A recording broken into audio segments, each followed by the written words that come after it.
जय हिंद साथियों। चलिए, बिहार पुलिस के लिए महत्वपूर्ण क्वेश्चन है ये। देखिए, आपका लूसेंट से सारा क्वेश्चन लिया गया है।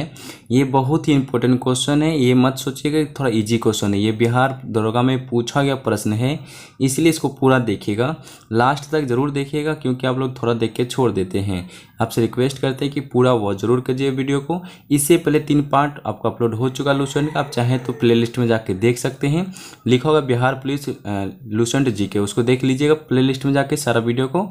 चलते यहाँ तक की बात गए। सेशन अच्छा लगता हो तो एक लाइक कर दीजिएगा और अपने दोस्तों के साथ जरूर शेयर कीजिएगा, और न्यू आए हैं चैनल पे तो सब्सक्राइब जरूर करके ही जाइएगा। ठीक है, हम आपका समय बर्बाद नहीं करेंगे, कम समय में ज़्यादा क्वेश्चन देने की कोशिश करेंगे। ठीक है, देखिए पहला क्वेश्चन जो स्क्रीन पे दिखता होगा उसको पढ़िएगा। आपको पढ़ते हुए देखिए इसका राइट आंसर क्या होता है सभी बता दीजिएगा। क्वेश्चन कहता है, भारत के किस राज्य में द्विसदनीय व्यवस्थापिका नहीं है? ऐसा कौन सा राज्य है जो कि द्विसदनीय व्यवस्थापिका नहीं है? 4 ऑप्शन में से राइट आंसर क्या होगा बता दीजिएगा सभी। ठीक है, देखिए इसका जो राइट आंसर हो जाता है पंजाब हो जाता है। ठीक है, पंजाब जो है इसमें द्विसदनीय व्यवस्थापिका नहीं है। बिहार में भी है, उत्तर प्रदेश, जम्मू कश्मीर में भी है, पर पंजाब में ऐसा भी नहीं है। हम लोग आगे की ओर चलते क्वेश्चन 2 में। देखिए क्वेश्चन कहता है, कॉपर के किस मिश्र धातु में जस्ता नहीं होता है? कॉपर के किस मिश्र धातु में जस्ता नहीं होता है? 2 नंबर का राइट आंसर क्या होता है सभी बता दीजिएगा। ठीक है, देखिए इसका जो हो जाता है ऑप्शन नंबर सी हो जाता है बेल धातु। ठीक है, इसका right answer option number C हो जाता है बेल धातु। इनमें से नहीं दस्ता मिश्रण नहीं होता है, सभी याद कर लीजिएगा। तो कहता है, सांसद के प्राक्कलन समिति कौन है? सांसद है प्राक्कलन समिति क्या है? अस्थाई है, अस्थाई है, न्यायिक है? इनमें से क्या होगा बता दीजिएगा सभी। सांसद कैसा समिति है बता दीजिएगा। ठीक है, इसका जो राइट आंसर ऑप्शन और ए हो जाता अस्थाई संसद है। ठीक है, अस्थाई समिति होता है सांसद। सांसद के प्राक्कलित समिति अस्थाई होता है, सभी याद कर लीजिए। बहुत अच्छा क्वेश्चन था। क्वेश्चन 5 में कहता है, जीव विज्ञान के पिता कौन कहलाते हैं? जीव विज्ञान के पिता कौन कहलाते हैं बता दीजिएगा सभी।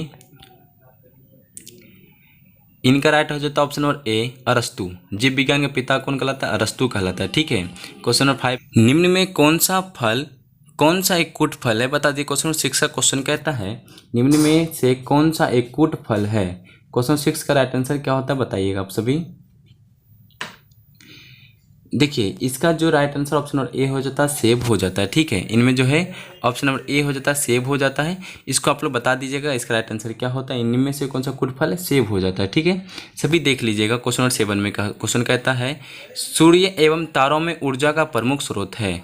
सूर्य एवं तारों में ऊर्जा का प्रमुख स्रोत होता है। क्वेश्चन 7 का राइट आंसर क्या होगा?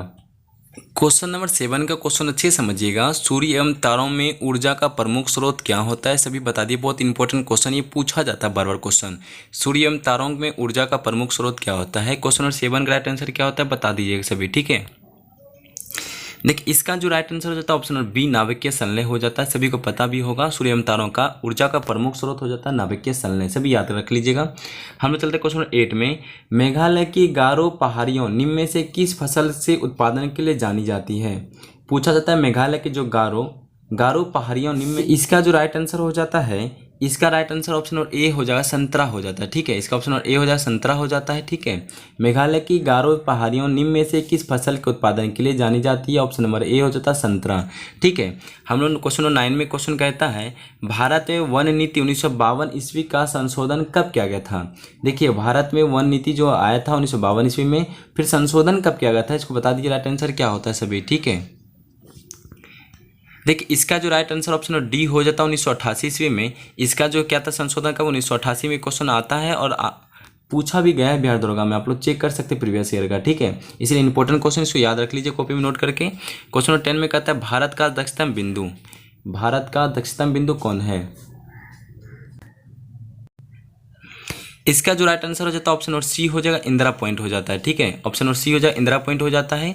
भारत का दक्षिणतम बिंदु क्या होता है? इंदिरा पॉइंट हो जाता है। ठीक है, क्वेश्चन 11 में क्वेश्चन कहता है, लेना वाला जल विद्युत संयंत्र कहाँ स्थित है?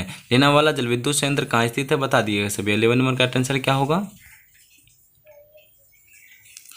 इसका जो राइट आंसर महाराष्ट्र हो जाता है, ऑप्शन सी हो जाए महाराष्ट्र। ठीक है, लेना वाला जल विद्युत संयंत्र कहाँ स्थित है? महाराष्ट्र में स्थित है। ठीक है, सभी याद कर लीजिएगा। 12 नंबर का क्वेश्चन कहता है, भारत में परमाणु ऊर्जा आयोग की स्थापना कब की गई थी? भारत में परमाणु ऊर्जा आयोग की स्थापना कब की गई थी सभी बता दीजिएगा।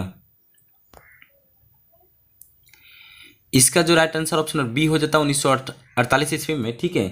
भारत में परमाणु ऊर्जा आयोग का स्थापना क्या था 1948 में, सभी नोट करके याद कर लीजिएगा। परमाणु ऊर्जा आयोग का स्थापना कब हुआ था 1948 ईस्वी में, ठीक है। आप लोग नोट आगे की ओर बढ़ते। 30 नंबर का क्वेश्चन कहता है नामदफा बाघ अभ्यारण्य किस राज्य में स्थित है।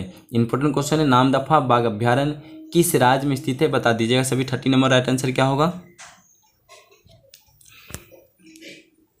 इसका जो राइट आंसर ऑप्शन ए हो जाता है अरुणाचल प्रदेश हो जाता है, ठीक है। अरुणाचल प्रदेश हो जाएगा। नामदफा बाघ अभ्यारण्य किस राज्य में स्थित है, अरुणाचल प्रदेश में स्थित है, सभी याद कर लीजिएगा, ठीक है। 14 में देखते हैं क्वेश्चन कहता है दक्षिण भारत की सर्वोच्च चोटी कौन है।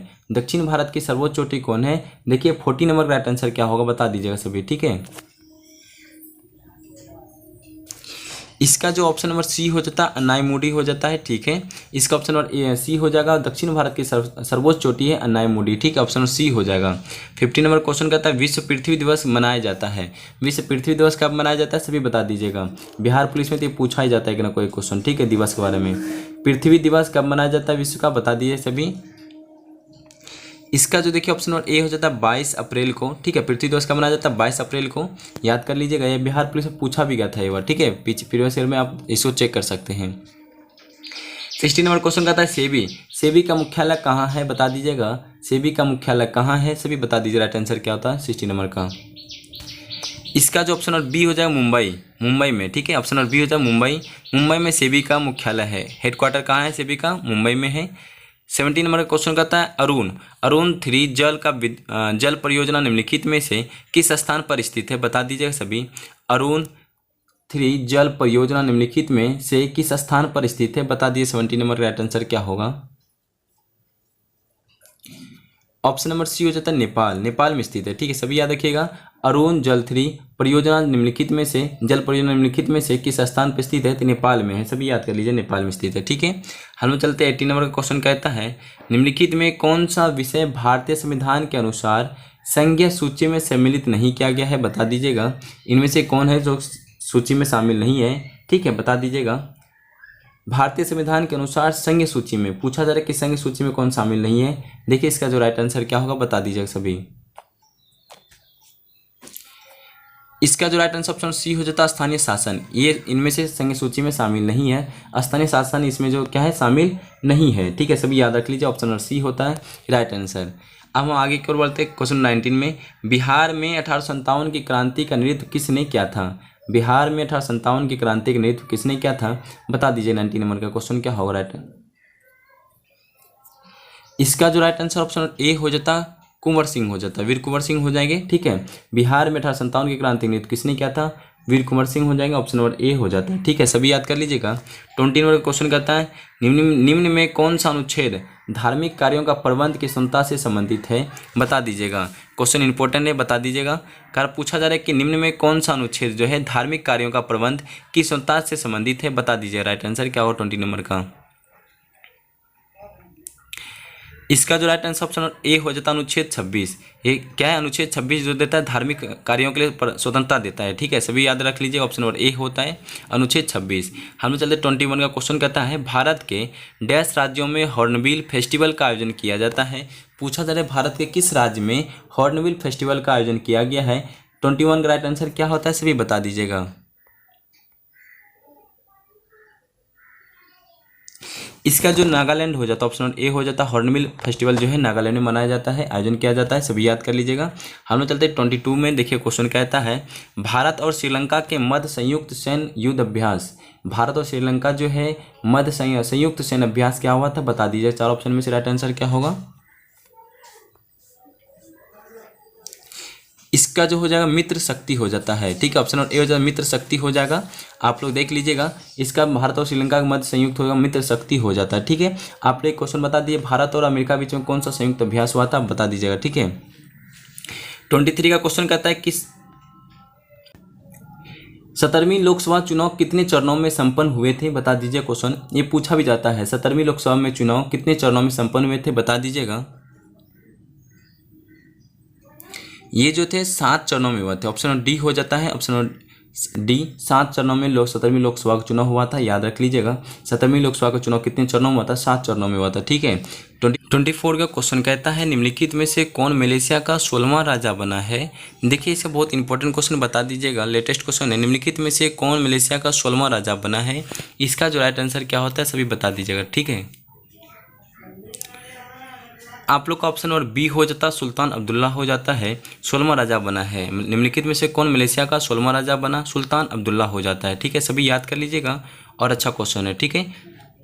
कैबिनेट मिशन प्लान योजना के तहत संविधान सभा का गठन कब हुआ था? बता दीजिएगा।